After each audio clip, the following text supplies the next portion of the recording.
আসসালামু আলাইকুম। সাইদাস কিচেন থেকে আবারও সবাইকে স্বাগত জানাচ্ছি। আজ আমি করে দেখাবো চিকেন রোজ বান। এজন্য আমি এখানে চিকেন নিয়েছি। চিকেনের সাথে দিয়ে দিচ্ছি দারচিনি আর একটা তেজপাতা, আর দিয়ে দিচ্ছি আদা রসুন বাটা 1 চা চামচ, আর দিয়ে দিচ্ছি 1 চা চামচ পরিমাণ সয়াবিন তেল। এখন 1.5 কাপ পানি দিয়ে আমি খুব ভালোভাবে চিকেনটা সেদ্ধ করে নিব। বলক চলে এসেছে। এখন একটু মাংসটা উল্টিয়ে দিব, যেহেতু বড় সাইজের মাংস। এই তো দেখুন খুব সুন্দরভাবে সেদ্ধ হয়ে গিয়েছে। এখন এটা মাংসটা ছাড়িয়ে নিব। আর এদিকে আমি ফ্রাই প্যানে দিয়ে দিচ্ছি 2 টেবিল চামচ পরিমাণ বাটার আর 1 টেবিল চামচ পরিমাণ সয়াবিন তেল, আর দিয়ে দিয়েছি 1 কাপ পরিমাণ পেঁয়াজ কুচি। খুব সুন্দরভাবে পেঁয়াজটা বাটার আর তেলের সাথে ভালোভাবে নেড়েচেড়ে একটু মিশিয়ে নিয়ে দিয়ে দিচ্ছি আদা বাটা 1 চা চামচ, রসুন বাটা 1 চা চামচ, খুবই সামান্য জয়ফল জয়ত্রী বাটা, গরম মশলার গুঁড়ো 1 চা চামচ আর লাল মরিচের গুঁড়ো 1 চা চামচ দিয়ে খুব সুন্দরভাবে মিশিয়ে নিলাম পেঁয়াজের সাথে। এখন দিয়ে দিচ্ছি আগে থেকে যে চিকেনটা ছাড়িয়ে নিয়েছি, সেই চিকেনটা দিয়ে মশলার সাথে খুব ভালোভাবে মিশিয়ে নিতে হবে। খুব ভালোভাবে মিশিয়ে নিয়ে এ পর্যায়ে দিয়ে দিলাম 1 টেবিল চামচ পরিমাণ সয়া সস আর স্বাদ বুঝে কাঁচামরিচ। আসলে যে যেমনটা ঝাল খেতে চান সেই অনুযায়ী দিয়ে দিবেন। তারপরে দিয়ে দিচ্ছি লবণ, স্বাদ মতো লবণটাও দিয়ে দিলাম। দিয়ে খুব সুন্দরভাবে মিশিয়ে আমি একটা সাইডে নামিয়ে নিব। আর সেই প্যানে আবারও দিয়ে দিলাম 2 টেবিল চামচ পরিমাণ বাটার, আর দিয়ে দিচ্ছি রসুন কুচি। এখানে 2-3টা কোয়া রসুন আমি কুচি করে দিয়েছি। বাটারের সাথে খুব ভালোভাবে একটু মিশিয়ে নিলাম। নিয়ে এ পর্যায়ে দিয়ে দিচ্ছি 2 টেবিল চামচ পরিমাণ ময়দা। এখানে আটাও ইউজ করতে পারবেন, এটা যেহেতু হোয়াইট সস বানাবো। তারপরে আমি দিয়ে দিচ্ছি 1 কাপ পরিমাণ লিকুইড দুধ। এখানে গরুর দুধ আগে থেকে জাল করে ঘন করে রেখেছিলাম, সেটা দিয়ে দিলাম। তারপরে আবারও দিয়ে দিচ্ছি আমি 1/2 কাপ দুধ, কারণ মনে হচ্ছে বেশি ঘন হয়ে যাবে, সেজন্য এখানে 1.5 কাপ পরিমাণ দুধ লেগেছে। খুবই সামান্য লবণ, আর দিয়ে দিচ্ছি 1 টেবিল চামচ পরিমাণ চিনি, 1/2 চা চামচ পরিমাণ গোলমরিচের গুঁড়া দিয়ে খুব সুন্দরভাবে এটা মিশিয়ে নিতে হবে, কারণ ময়দাটা দলা পেকে আছে। নাড়তে নাড়তে আসলে মিশে যাবে, এটা কোনো সমস্যা না।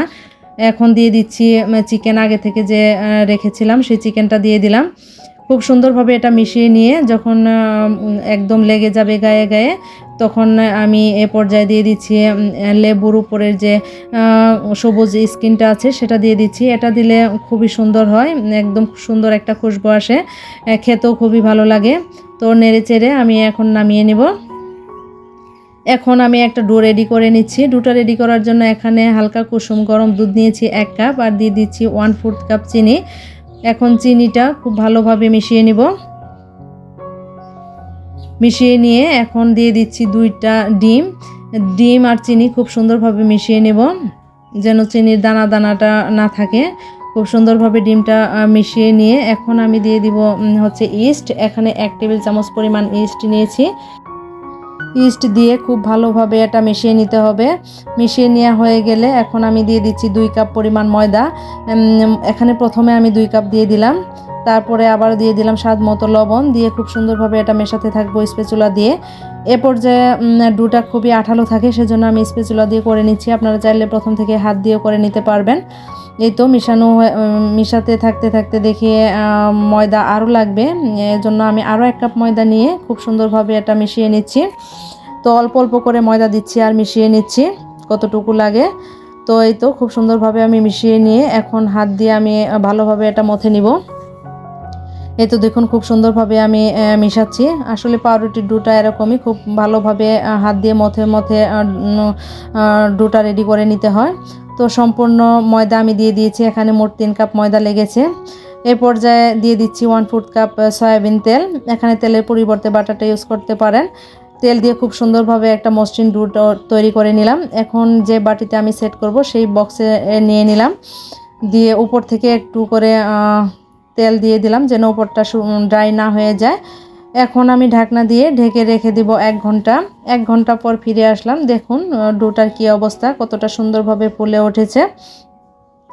আর এই তো দেখুন ডোটা যখন তুলেছি কতটা জালি জালি হয়েছে, তার মানে খুব পারফেক্টভাবে এটা ফুলে উঠেছে। এখন ডোটা আমি ভাগ করে নিচ্ছি, যে কয়টা বন বানাবো আমি 8টা ভাগে ভাগ করে নিলাম। এখন একটা একটা করে নিয়ে হাত দিয়ে খুব সুন্দরভাবে একটা গোল করে নিচ্ছি। এই তো এইভাবে। তো গোল করে নিলে হয় কি খুব সুন্দরভাবে এটা বেলে নেওয়া যায়। তো এইভাবে করে সবগুলো আমি গোল করে নিয়েছি, নিয়ে একটা সাইডে রেখে দিলাম। দিয়ে এখন একটা ডো আমি নিয়ে ময়দা ছিটিয়ে রুটি বেলে নিচ্ছি। তো রুটিটা বেশি পাতলা করব না। এখন আগে থেকে যে চিকেনটা রেডি করে রেখেছিলাম সেই চিকেনে পুরটা দিয়ে দিলাম মাঝখানে। আমি যেহেতু এটা রোজ বানাবো সেজন্য আমি 4টা ভাগে এভাবে করে কেটে নিচ্ছি। দেখে হয়তো বুঝতে পারছেন আমি কিভাবে করে কেটে নিয়েছি, প্লাস আকারে কেটে নিয়ে এখন একটা পাপড়ি নিয়ে আমি খুব সুন্দরভাবে প্রথমে লাগিয়ে নিচ্ছি। তো পাপড়িটা খুব সুন্দরভাবে একটু চাপ দিয়ে লাগিয়ে নিতে হবে যেন খুলে না যায়। তারপর আরেকটা সাইড নিয়ে আমি লাগিয়ে নিচ্ছি। এই তো দেখুন, এটা আসলে দেখেই বুঝে নিতে হবে, বলার কিছু নেই। খুব সুন্দরভাবে আমি পাপড়িগুলো লাগিয়ে নিলাম। এখন আমি লাস্টে যে পাপড়িটা লাগাবো সেটা আসলে এভাবে টেনে নিচের দিকে করে লাগিয়ে নিতে হবে যেন খুলে না যায়। এই তো দেখুন খুব সুন্দরভাবে হয়ে গিয়েছে। এখন পাপড়িগুলো একটু খুলে নিচ্ছি। দেখেই হয়তো বুঝতে পারছেন কতটা সুন্দর হয়েছে। এটা করা খুবই সহজ আসলে। এই তো একটা হয়ে গেল, দেখুন দেখেই কতটা সুন্দর লাগছে। চিকেন রোজ বান খেতে যেমন মজা, দেখতেও অসাধারণ। ওভেনের ট্রেটাতে আমি প্রথমে একটু তেল ব্রাশ করে ময়দা ছিটিয়ে নিয়েছি। এই তো আরও একটা করে দেখাচ্ছি আপনাদের সুবিধার্থে। প্রথমে আমি রুটিটা করে নিয়েছি, তারপরে পুরটা দিয়ে সেম প্রসেসে পাপড়িগুলো লাগিয়ে নিচ্ছি। এই তো খুব সুন্দরভাবে হয়ে গেল। লাস্টেরটা খুব সুন্দরভাবে নিচের দিকে লাগিয়ে নিতে হবে, পাপড়িগুলো একটু খুলে নিতে হবে। এই তো খুব সুন্দর করে আরও একটা বানিয়ে নিলাম। তো এভাবে করে আমি সবগুলো বানিয়ে তারপরে দেখাচ্ছি। এই তো দেখুন সবগুলো আমার বানিয়ে নেওয়া হয়ে গিয়েছে। এখন 20 মিনিটের জন্য রেখে দিয়েছিলাম ঢেকে। 20 মিনিট পর ফিরে এসে উপর থেকে দুধ ব্রাশ করে দিচ্ছি। আপনারা চাইলে ডিমের কুসুমটাও ব্রাশ করে নিতে পারেন। তারপর দিয়ে দিচ্ছি উপর থেকে সাদা তিল, দেখা সৌন্দর্যের জন্য। এখন 180 ডিগ্রি প্রিহিটেড ওভেনে বেক করে নেব 15 মিনিট। দেখুন কতটা সুন্দরভাবে ফুলে উঠছে, কালারও চলে আসছে মাশাআল্লাহ। ফিরে আসলাম 15 মিনিট পর। বেক হওয়ার সাথে সাথে নামিয়ে আমি গরম অবস্থায় একটু বাটার ব্রাশ করে নিয়েছি। দেখুন দেখে কতটা লোভনীয় লাগছে মাশাআল্লাহ। কালারটাও খুব সুন্দর এসেছে, একদম পুড়ে যায়নি, খুব সুন্দর একটা কালার চলে এসেছে।